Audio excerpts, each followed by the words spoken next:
E aí, pessoal, tudo bem? Aqui é o professor Leonardo, tá? Estamos de volta aí para falar sobre o Renascimento. Então, no primeiro vídeo, abordamos aí as principais características do movimento renascentista, mostramos aí por que o Renascimento ele surge na Península Itálica, tá? Vimos, né, que o Renascimento, durante o período do 300, do 400, ele ficou restrito aí às cidades, né, italianas, né, Florença, certo? Principalmente.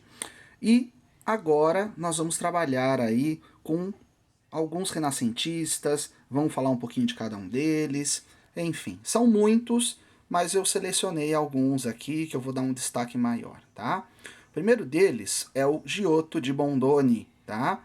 Ou apenas Giotto. Então, o Giotto, ele é um renascentista ligado aí ao Trecento, certo? Foi um pintor, um arquiteto aí italiano, e as obras dele vão estar marcadas aí por essa transição da pintura medieval para a pintura renascentista, tá?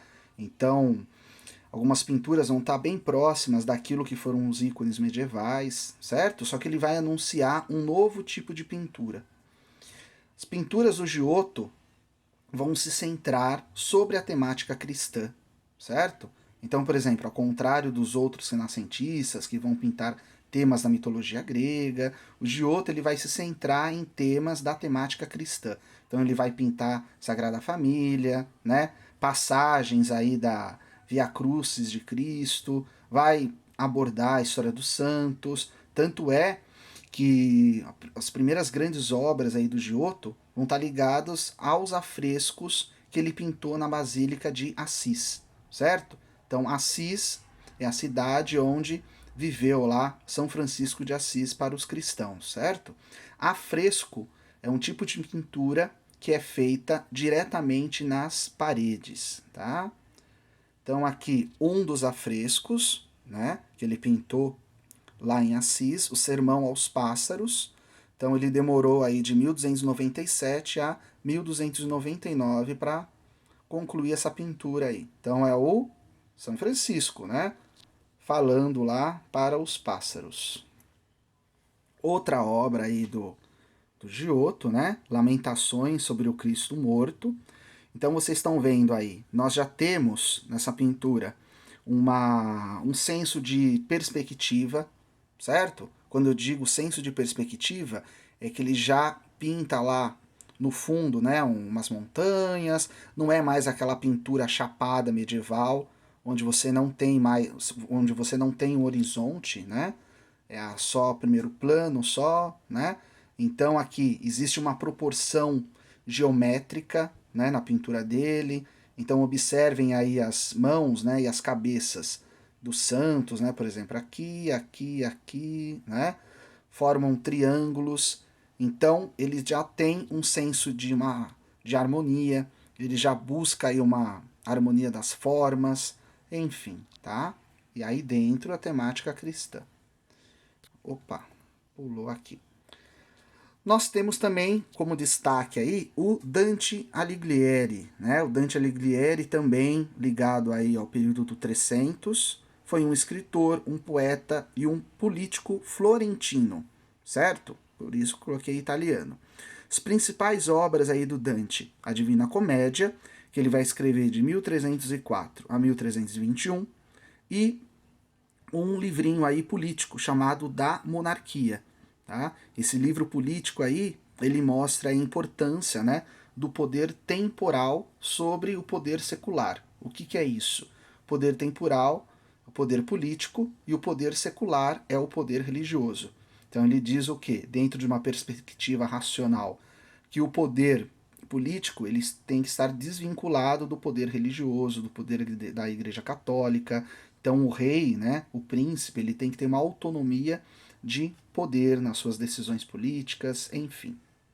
Mas, né, aqui o Dante, né, pintado pelo Sandro Botticelli, certo? Então, o Sandro Botticelli, né, um artista importante aí do Renascimento, vai pintar o Dante. Então, o Dante era assim.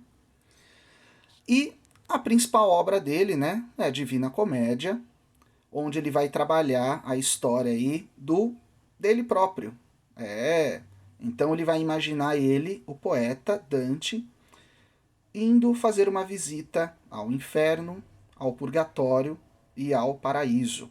Quem vai guiar o poeta no inferno e no purgatório será o poeta Virgílio, poeta romano. Então mostra aí toda a devoção do Dante em relação à cultura clássica greco-romana, tá? Então aqui nós temos uma ilustração do Gustave Doré. Foi um ilustrador francês do século XIX e ele vai fazer várias ilustrações sobre a Divina Comédia. Então dá para imaginar onde eles estão nessa imagem, né? Estão lá no inferno, certo? Aqui já muda o cenário, né? O, o poeta, né, o Dante, ele segue para o paraíso e no paraíso ele vai deixar a companhia do Virgílio. Quem acompanha ele é a sua musa inspiradora, né?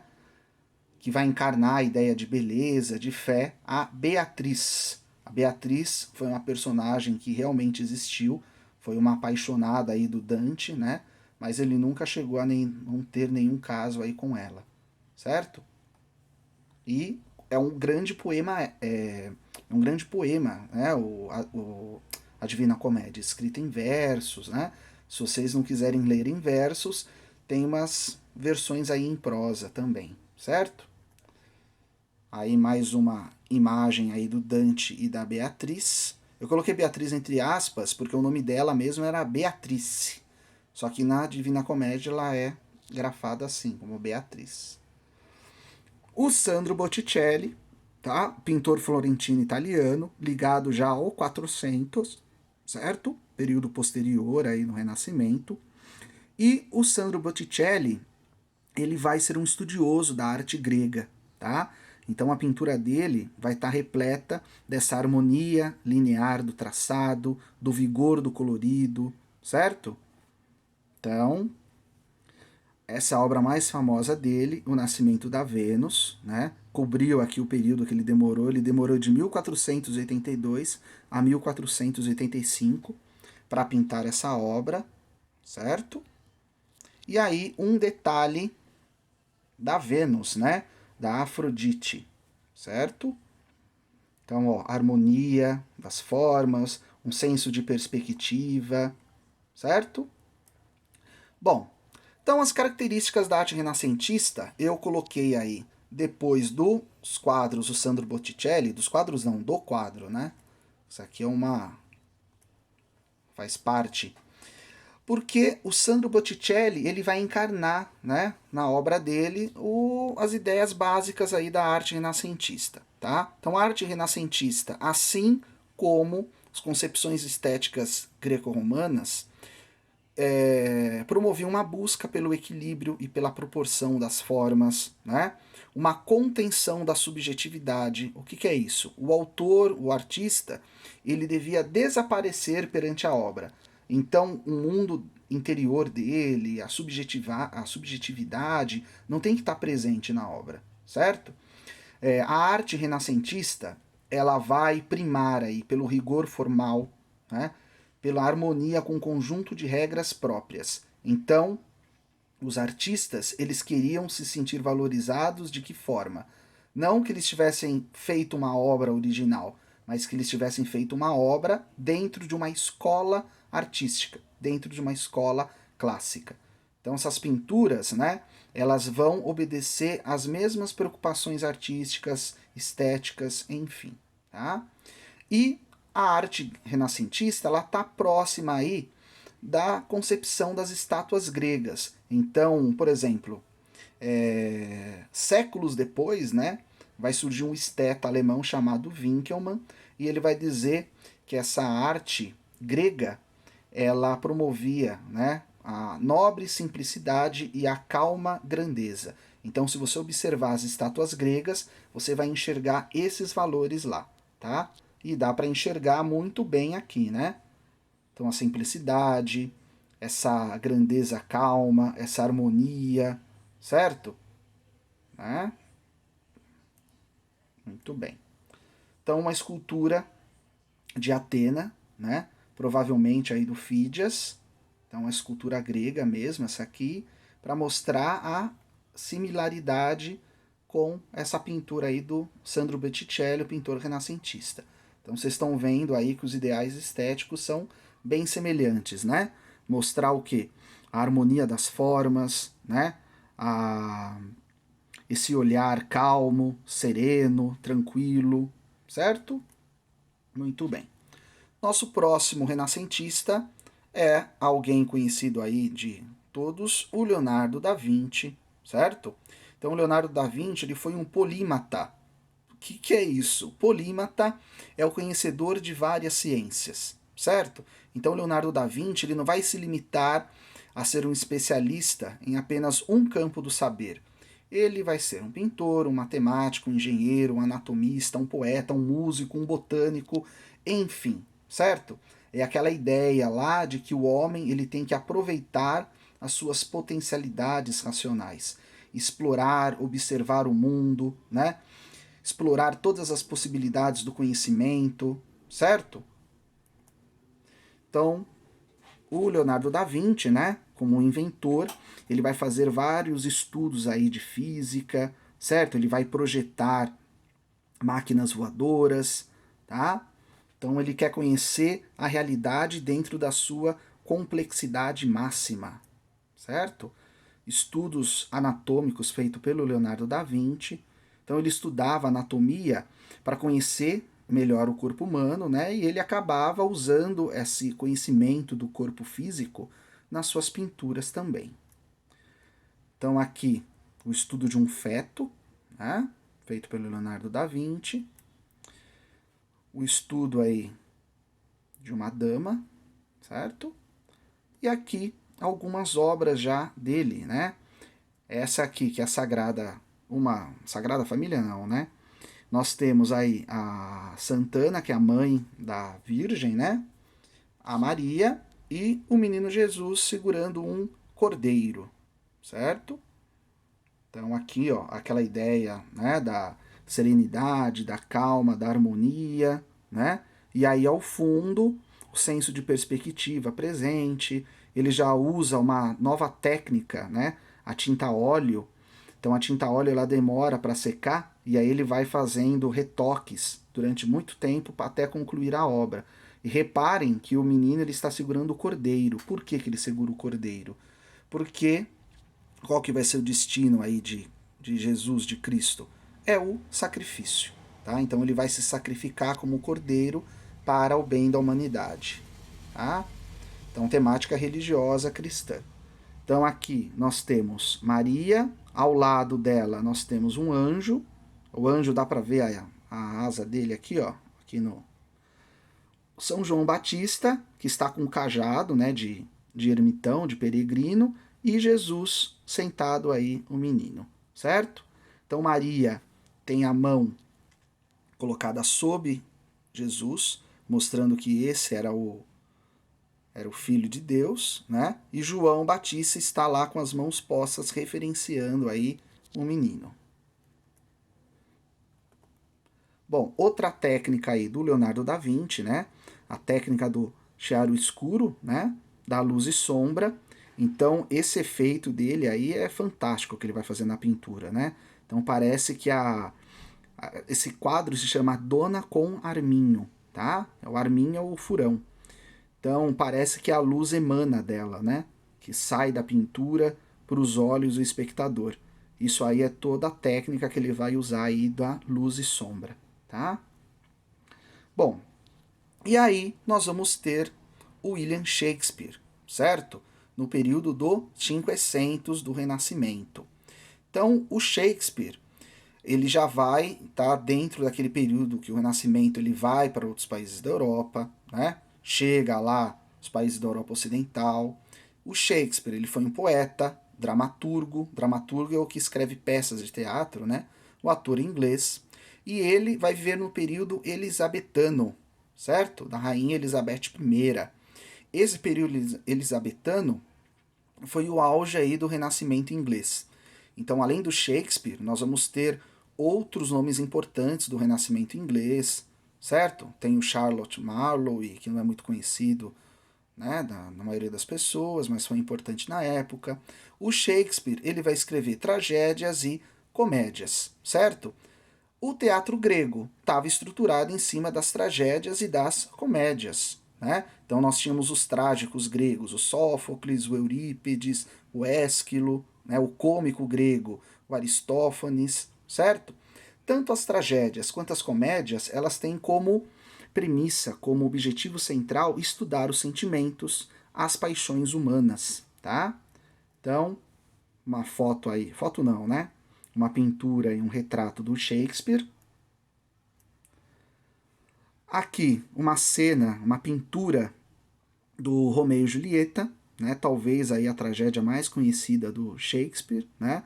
Então, é estudo dos sentimentos, das paixões humanas, né? Do amor, certo? Até onde o homem é levado, guiado pelo amor. Aqui, a outra tragédia importante do Shakespeare, o Hamlet, que conta a história aí do Hamlet, príncipe da Dinamarca, que recebe aí a visita do seu pai. Olha o pai aí, aparece para ele como fantasma, né? Dizendo que ele tinha sido morto pelo seu tio. E o tio, após matar o seu irmão, casa-se com a sua esposa, ou seja, com a mãe do Hamlet. E aí, esse rei morto vai dar uma seguinte missão aí, uma tarefa aí para o Hamlet. Ele vai ter que vingar a morte do seu pai, certo?